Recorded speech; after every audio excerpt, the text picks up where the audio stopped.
Hi, everyone. Welcome to Planted Seed. My name is Jessica, and I'm the founder of Planted Seed. Today on What's Your Story Wednesdays, I have Alabama. Sorry, I call him Alabama. This is Mason Parker. Thank you for coming on. I have to thank you for your services. You guys always you're very dear to my heart because, my uncle served and my grandfather served. So, very military oriented family. And I can always just thank you so, so much for, serving in this country and for joining us today and answering some questions. Oh yeah, thank you as always. I appreciate all the support from you and everybody else we always interact with. It's always awesome to just have that flow in and just feel the support from the community and things like that. It's great. Absolutely. So obviously we met, your sergeant recruit. Just give us some background on that. Yeah, so I am a recruiter here in Union City, New Jersey. I am Staff Sergeant Parker. I work at 48th and Broadway at the Union City office. I've been in the Army for 10 years. I've been recruiting for about two and a half. My MOS prior to recruiting is I'm an infantryman, so an 11 Bravo, which is just basically a pretty aggressive job in the Army, but I really like it. It's a good field for me, and I get to come out here and now I get to recruit in Union City and help people who want to process and join the Army. It's great. Awesome. All right. So give us a little background. Tell us about your high school experience, because obviously I call you Alabama, so you're from down yonder. Yeah, I'm from Alabama. So my high school experience, I had a relatively generic experience. I was in the same high school for all 4 years. I had a girlfriend for on and off the whole time. It was good. Didn't have anything bad happen to me really. I was got in and got out was kind of my mentality. I At the time school was as big a focus as maybe it should have been for me. And that's looking back on it now as you get a little older. It's definitely something I should have maybe put a little bit more of a priority into. I was a good student, it just didn't engage with me. So that is something I need to work on now. And I actually attend school on the Army's dime. So I'm going to Hudson County Community College for medical science. Love it. And it's been great so far. So did you have any insecurities or fears when you were in high school? I think my big insecurity, and it might even be now still, is because I don't know, I feel like I'm growing out of it slowly, is not caring what other people think. I think that's a big one, especially when you're a young, impressionable person. Like if you're a high school student or something like that, you want to be liked by everybody, or you want to fit in, you want to be a person that, a cool kid or whatever. You know what I mean? And at the end of the day, now that's not something that you should be worried about at all. I think you should need to be true to yourself and be able to just be who you are and just get through it. And it's not going to be an issue at all. Yeah. Did you have any struggles? Uh, Big struggle in high school. I think my biggest struggle in high school was just always liked by everybody. And I think that's something I might even struggle with now. It's like no one doesn't want to be liked. So you're always trying to every single person. And it's in reality, it's just not going to be like that. You want to fit in, you want to be that guy, you want to do whatever, but it's important to, like I said earlier, just you have to just tell yourself, no, don't worry about it. It's gonna be fine. Like whatever you're thinking, whatever you think they're thinking about you, they're not. They're really not. Anything Yeah. like that. I guarantee you they are not. Like they do Yes. not, no one's giving you like that treatment that you think they like. They're not talking about you behind your back. They're not doing nothing like that unless you give them a reason to. But I guarantee if you just walk through the hallways at school, the girl or the guy that you look at, and you're like, oh god, do they like me? They don't even think about you. And it's not in a negative way at all. It's just everyone's got their own thing going on. Right. Did you have any mentors or any role models growing up? Oh man, my biggest mentor was my dad. Hardest working dude I know. Always down to help me with anything. We did a lot throughout my middle school and high school experience. Thankfully, he was always around, always present in my life, always down to help me and do anything he wanted to.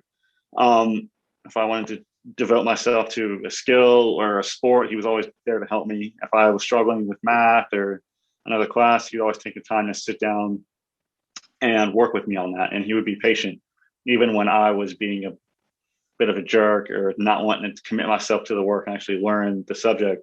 Yeah. He was always patient, always there for me, and always loved me and took care of me, and was a great role model and still an example I try and mirror now with my relationship with my fiance.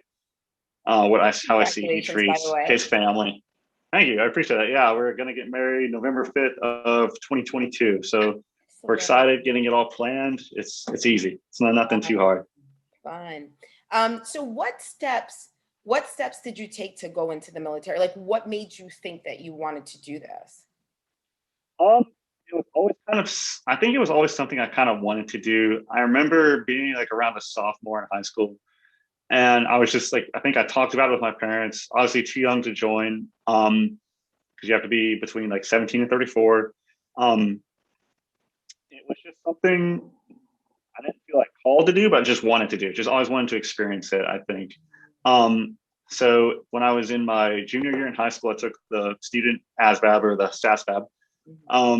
And I used that for my scores. And senior year, I joined the military, but had to graduate high school still. That's part of the requirements. And it was just always something I wanted to do. I had, same with you, a strong military like family. Like my dad works for the Army. Two of my uncles were in the Navy, granddad, uncles, Army, Marines, Air Force, like all kind of through and through. So it's not family. Yeah. Yeah. So it's not like expected, but it's like, if you do it, it's like, oh, cool. It's not like, at no point was it like, you are doing this. It was like, I sat down with my parents and was like, I think I want to join the military. And like, okay, well, what branch? And then, you go and talk to each recruiter and you kind of weigh the pros and cons and see what fits best for you. And that was when I decided, after talking with a couple different recruiters, that I was going to join the Army at that time. Yeah, that's so awesome. What do you feel like? Because obviously, I work with young adults, and you're recruiting these young adults. Like, what is the major, like the common theme that you see in young boys right now that they're like troubling with? Oh man, I think a big thing is like, don't go get neck and hand tattoos. I see some kids in high school with neck and hand tattoos. Like, do whatever you want. You're a grown man if you think you are. I think it's just having that confidence to be like, step up and like, if you want to be in charge, be in charge. If you want to grow into a role in your life, you need to do that. And I think it's just having that ability to step forward and maybe break the mold. If you and your friends are all kind of doing the same thing, you can still have those friends, but you should also have goals that are maybe outside of the common like groups, like herd thinking or whatever. You should be striving for something maybe even higher. And I think it's, when I talk to a lot of people in the schools or I talk to people on the street, they all have like these ideas and they're awesome. Like they want a clothing line, entrepreneur, YouTuber, vlogger, anything like that. They have these great ideas, but I just don't see the execution. So I think just you're never going to be wrong if you just start. If you just like just move in that direction. Like, it's all lip service until you start walking and talking and getting that way. I think that's a big piece of it, is like the old adage of actions speak louder than words. Yeah. Like, talk less, do more, I think is kind of what I see. And that's me personally, of course. Yeah, I mean, that actually just goes into, I was going to say, what wisdom can you give these boys, these young men? There's, you mentioned your dad, like, there's a lot of single home families that, they weren't as fortunate to have that male figure or a male figure in their life. So, sometimes they do take the military route and things like that. So I guess that ties into the words of wisdom. So, unless you have some more words of wisdom that you can give these, if a young boy is watching this now and he's just really loving your story and he's like, wow, like, I want to be in the military. Go ahead, tell them how they can find you or how to join the military. So to join the military, first off, have to have a GED or a high school diploma. No serious criminal charges. You have to, if you've had surgeries or if you're taking medications, just come in and talk to us about it. We'll discuss it and see if you're qualified. We are located at 4803 Broadway in Union City, New Jersey. and you can call our office at 201-617-0131, and any one of our recruiters can help you out, or you can just swing by the office and talk to us. It's just information at the end of the day. We're not going to like scoop you up and put you in a van. A lot of people think that. It's like, nah, man, just come in, guy, gal, doesn't matter. Right. Just ask us questions. You don't have to do anything past that. It's just information. And everyone has a different experience in the Army. It's not all what the movies make it out to be. There's mechanics, there's doctors, there's lawyers, there's people who work on aircraft, there's people who work on tanks. It's basically a functioning city that needs every job available to make it function. Right. But it's one of the best things I've ever done. I'm actually transitioning out of the military in the next 4 months, and I'm going to take the skills that I've used over the course of my 10 years to apply that to my next job in Florida. And we'll see how far I can go with what I've learned here and all the experience that I've got. So what is your next step in Florida? So my next step, my fiance is a physician's assistant down there, so she's already down there. I'm working with her family's company. We're basically doing exterior renovations. So anybody that needs a remodel on the outside of their house, that's kind of the work I'm going to be falling in on with her family, since they were gracious enough to offer me a job. Yes. That's what I'll be doing, along with her brother and her uncle and a couple other people. And I'm really looking forward to the opportunity. I'm also looking forward to the challenge ahead that comes with not only transitioning out of the military, but also like learning a new skill, being the new guy again, which I think is awesome. I think everybody should be the new guy again. I don't think 30 years of the same thing or 20 years of the same thing is great, but eventually you're going to have to be the new guy or new girl always again somewhere else.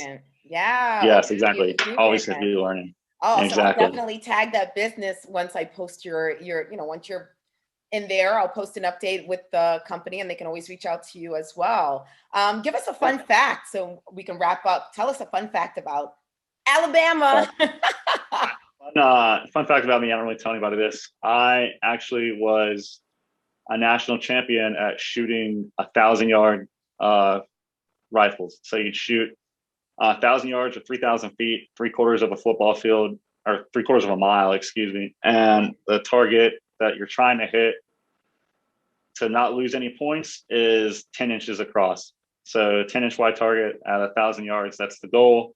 And I was national champion. I was sponsored. I traveled all across the United States to do that with my dad. And that was one of the things I was talking about earlier, where he always supported me. So we started doing that, and I liked it because it's different. It's engaging. It's somewhat physical. Like it's a whole lot of stuff. And he was always there to support me, both financially and as well as just being able to give his time and make sure I was prepared for that. So that's national champion. You can Google it. It's on the internet. That's so fun. Oh, I'm looking that up. I'm looking that up. Oh my goodness. I want to say thank you so much for taking time out of your busy day to do this interview with us. And so you can share your story, because everybody has a story, and I love your story. And again, thank you so much for your service. Forever grateful for our freedom, and be safe. And I'm so excited to hear about your next, journey, your next chapter. It's going to be fun. Yeah. Thank you for the opportunity to come on here and get to talk to you and everybody else. I appreciate it. And as always, thank you for your support. It's always awesome when I get to come into North Bergen and sit down and kick it with you. I know, right? And then we go down the rabbit hole. Thank you so much. And if you want, you can find us on Planted Seed Group on Instagram, and you can also find us on our website at planted-seedgroup.com. We are also on YouTube. We have all our videos there, so make sure you subscribe, and have a great day. Thank you again. Have a good one. You too.